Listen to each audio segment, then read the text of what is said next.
Ooh, hello. Just in time for it to start raining again. Wanna get wet? You wanna get wet with me? Let's go for a swim, shall we? Better yet, let's take a shower together, shall we? Fuck this, man, we're out of here.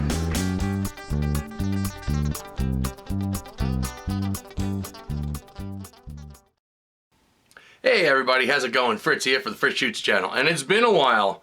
Yeah, well, I have a little theory about dead gun channels and how much I don't like them. Almost became one, yeah.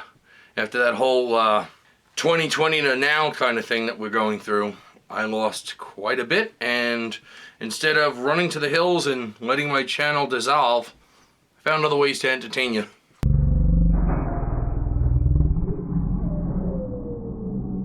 Subtle ways,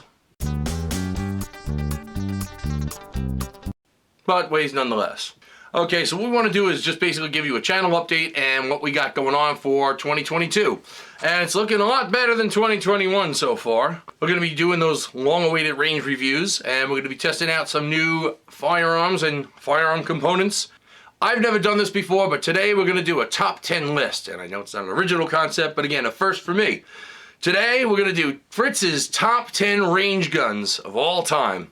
Alright, so this list is basically my favorite firearms I've ever discharged on a range. Not necessarily from my budget arsenal, but in general, all the guns I've ever shot. And we're going to have a quick peek at the top 10 of my favorites, and we're going to have an honorable mention for some of my favorite guns, and some of them, I love the way they shoot, I love the way they perform, and some of them are just workhorses, which you can always rely on. Alright, so in no particular order, because trust me, it was so hard I kind of just randomly threw them on there. Of all time funnest guns I've ever fired? Let's take a look. Number 10, the HIPOINT 995 TS.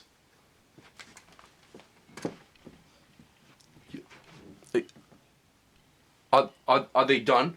Are they done wiping their hiney and crying? Okay, good. I know there's a lot of people that don't like HIPOINTs out there, but I'll take a bread if you pay for it, asshole.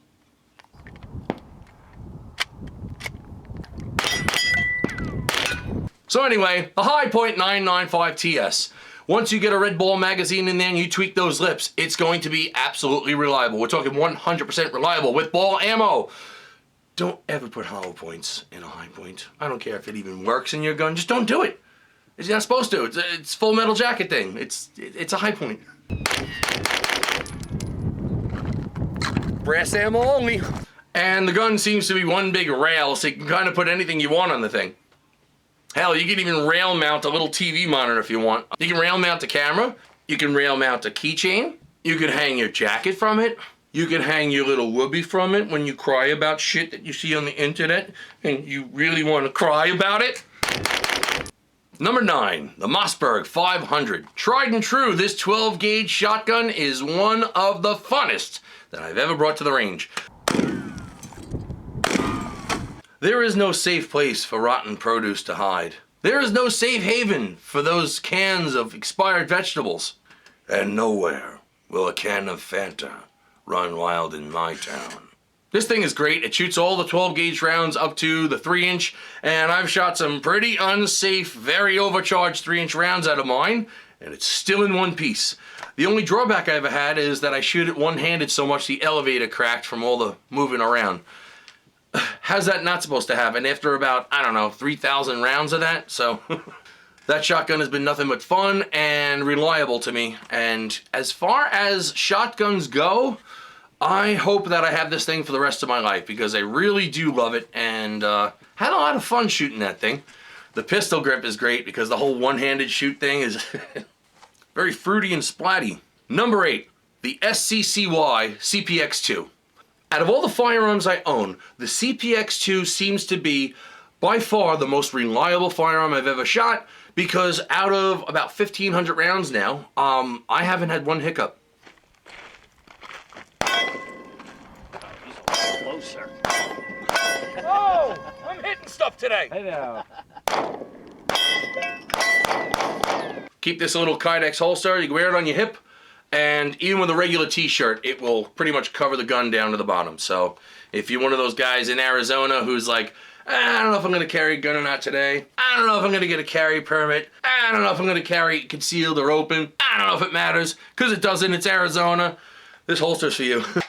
As uncomfortable as it is to fire, it's really fun to shoot. I think it's just under a pound unloaded, so it has a lot of recoil. It really does. But it is, by all means, one hell of a reliable firearm. Number 7, the ultimate plinkster, and in more ways than you think. The ROSSI RS-22, which is actually a 702 from MOSSBERG. It's a 702 plinkster.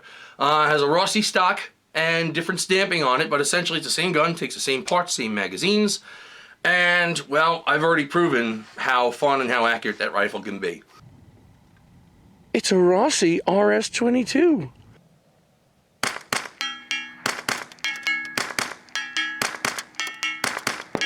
Alright, let's see a Gila standard for you.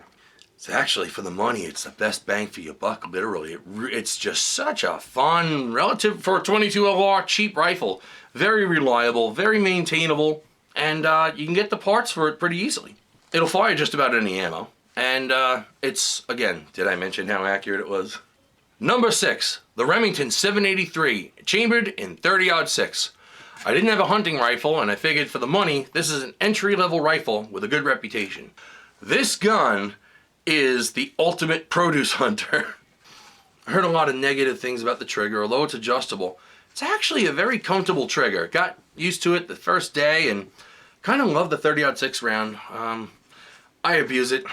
I abuse the gun. I don't hunt with it. I shoot watermelon with it.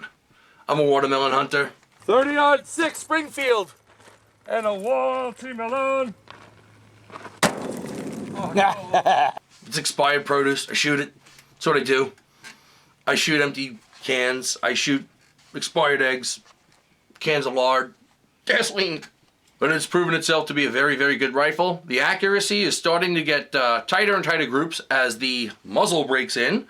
The Remington 783 does have a reputation for being very cheap, yet very good for the money. Functionality, 10 out of 10. It's a bolt action. It either works or it doesn't, and this one works. Number 5, the ROSSI TAURUS 357 Magnum 2-inch barreled revolver. The ROSSI TAURUS 357 is a 2-inch barrel revolver that's a lot more fun than it looks. Let's see how this thing works. We're gonna try with a double action start. Oh yeah, it's got some punch to it. Not really sure about the date of manufacture. Not really sure about the country of manufacture. In fact, I don't know a damn thing about this gun, except that a friend of mine brought it to the range and it had one hell of a kick. As a 38 special, it's a great gun, and you can actually feel the recoil of the 38. We were shooting some pretty hot 38 special, some plus P stuff, I believe, and it was rather stout. Then I put the 357 in. This is 357 ammo now. Do 3 double action and 3 single. Jesus Christ. I'll do one shot. All right. A little too powerful for that small, light gun, but very fun. 357. That is. Oh my! All right, may I do one more? I feel that. Oh, I love it. Oh my God, I gotta have one now. And I would love the opportunity to shoot a watermelon with a hollow point out of that gun. Number 4, the FNFAL. The FNFAL. What's the best way to really classify this gun's performance? Go and get yourself some.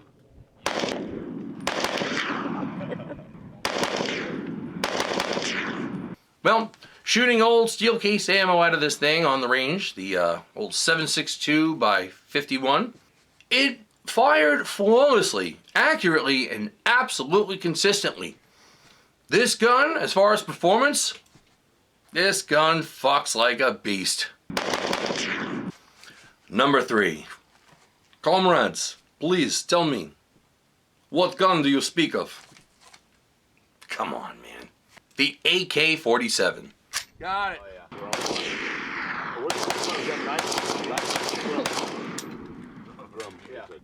Fritzy likey. Anyone who loves firearms has to at least respect the AK-47. Even people that hate the AK have said good things about it. Like, what a paperweight. But anyway, I adore the damn thing. Now, a lot of people will say, I don't like AKs, I like ARs instead. And a lot of people will also say, I don't like ARs, I like AKs instead. Well, you know what? They both shoot pretty dang good. I am not putting an AR in this category for one reason. I have not shot 223-556 yet. And anybody in the Raleigh, North Carolina area who wants to take me out to shoot some 5.56 223 for the first time, holla at your boy, I'm ready to go. Leave it in the comments. I'm not a big YouTuber. I can read it still. The AK-47 has a fond history in my past. It's the first gun it's the second gun I ever, the third gun I ever shot was the fourth one? So the fifth gun I ever fired was an AK-47. And I'll never forget how liberating and fun it was. You got an AK-47 on the range? I'll be there. Number 2, the Ruger Mark IV 2245. This is the Mark IV. That's how you take it apart. No more banging around with mallets and dowels. This is literally the simplest 22 pistol to break down. And as far as accuracy, well, you be the judge. Yeah, that's pretty accurate. Oh, range golf, not a problem. It fires most 22 LR rounds, especially in the high velocity range, a lot of standard, and it's my favorite pistol. Woo! And finally, number 1 on my selfish list of my favorite range guns ever fired. The very humble, very inexpensive Marlin 795 22 LR rifle. 22 caliber fun.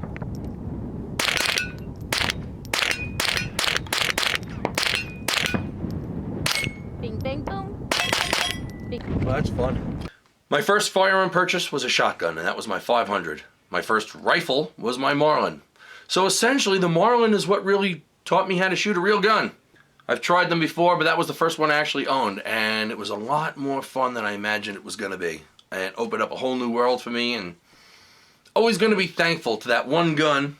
It's fun, lots of accuracy. I couldn't recommend it any more than I do already. That was my top 10 list of my favorite range guns of all time, and not just for the fun and the practicality, but there are different reasons I like different firearms, and that's why I come up with an honorable mention list. Yes, I did. Not just for its reliability, practicality, and craftsmanship on how it was built.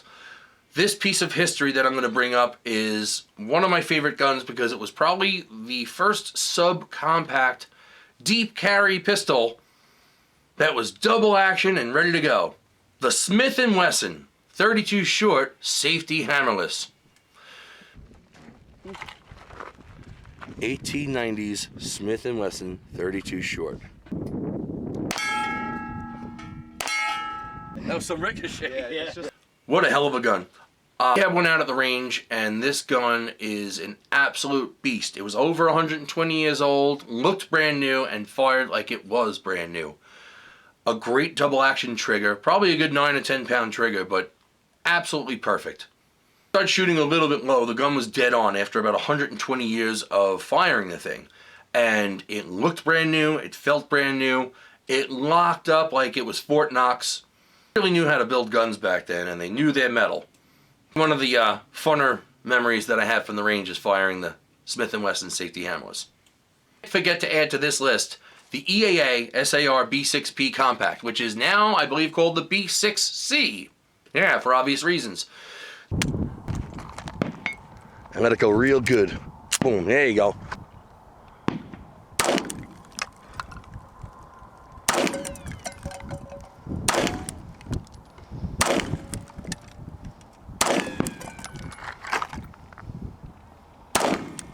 Gun holds 13 rounds and costs less than $300, I think, to this day. Getting the magazines, it's a little tough, but you can order them. They may cost up to about $45, but I'm sure they're worth it. XP and the B6C are a good CZ75 clone. It has double action, single action capability, but no decocker. So it's kind of a gun is very accurate and incredibly reliable. The only stovepipe it ever had was on aluminum ammo, and that's because we were trying to get it to jam. Success. Barely caught it, but it's stovepiped. You put real ammo in this gun, it will never jam. Anything brass case, and it will just shoot and spit out and want more. So, yeah, very, very reliable, very accurate gun. The SAR B6P. All right, haters. Yes, yes, yes. Feel free to spew on this one. And there's a reason why I'm putting it on the list. Ever so tried and not so true, Phoenix HP-22A. One last round with Phoenix.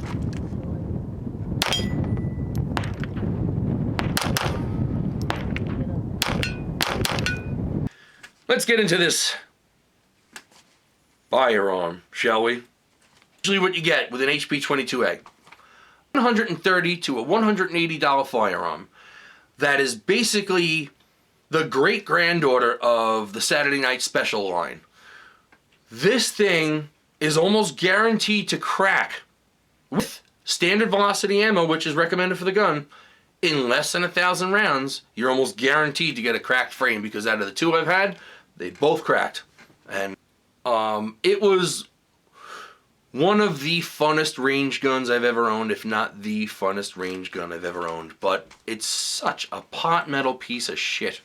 And the last one I owned, because it cracked and I had to send it back, cracked, so I had to send it back. These guns are infamous for being jam-o-matics and never working, especially with the short barrel, because it comes with a long barrel and a short barrel.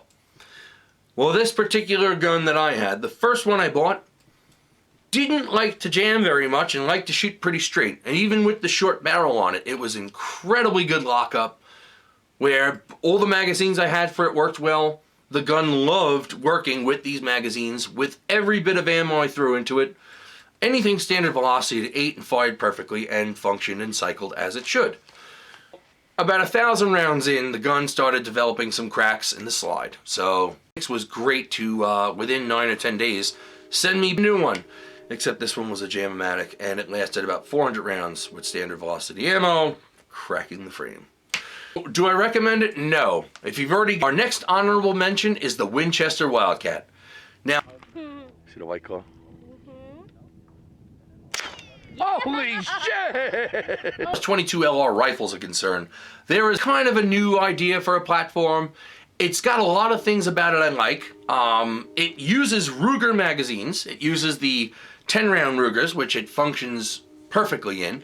It won't hold open with the Ruger BX-25s, but that's okay. It will fire them, and even the manufacturers do say it will take a BX-25. So the Wildcat is very, very accurate. It comes with a toolkit built into the gun, and it also comes with a rail on top ready for some optics. Not like it needs it, because the little peeps that are on it are actually pretty good. Last gun I'm going to mention. Now, I mentioned this one last because I owe it an apology, and this is officially my apology to Bursa. Yes, I'm sorry I trash talked you. You remember? No, it's easy too. There we go. You gotta at least set if you're gonna sight it, you gotta set at least an hour or two. I have a Bursa Thunder 22 that was an absolute piece of shit. So I put about 110,000 rounds through this gun. And what happened? The rifling started blowing out on the gun. It got more accurate. And it stopped malfunctioning. Now it shoots almost anything I put in it. And it acts perfect. It doesn't even get that dirty anymore. What the fuck? What the fuck, Bursa? What's wrong with you, Bursa? Oh, sorry. I'm not doing that again. I love you guys, remember? I love yous again. White Claw. But it's only about that much. What? Sorry, Brandon. We couldn't afford a whole White Claw on this trip. The 22, as I discovered on my last range outing, was a hell of a lot more of a gun than I thought it was. I had some Browning 36 grain. Does anyone even try that before? The Browning 36 grain copper plated? I never did. High velocity, about 1,200 feet per second. I'm like, this stuff's never gonna cycle in the Bursa. Well, it was Jam 1, Jam 2, and then jam on for the other 398 rounds. Not one hang-up. Absolutely the most accurate ammo I ever put in that burst of thunder. Holy shit. If I can stock up on that ammo for that one gun alone, I would. I've well over 100,000 rounds. Even the rifling should be gone. It's half gone, but the gun is perfectly pin straight accurate. Better than ever.